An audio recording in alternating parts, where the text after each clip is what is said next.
Ganyan po yung position niya. Nabasag? Hindi po, tinanggal ko talaga yun. Yun yung nakauntog doon, ma'am eh. Hindi ko siya makakuha ng ano, yan. Binawasan ko talaga siya, ma'am. Ha? Okay. Okay na, ma'am? Isa pa, paulit na nitong gamot. Ay, Para hindi sige ko po. makalimutan, i-video ko na rin.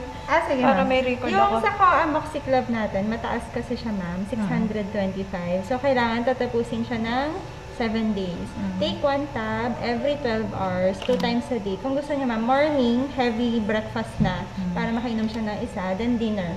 Kasi every 12 hours eh. Umaga, gabi yan, ma'am, for sure.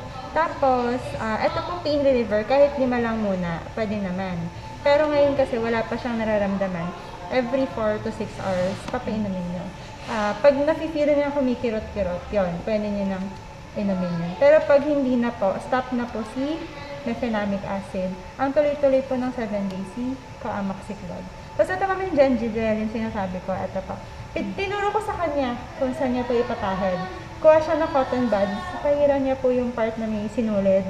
Yun. Tapos kaya after 1 week po, babalik po kayo sa akin. Kasi tatanggalin ko po yung tahi kung pwede na.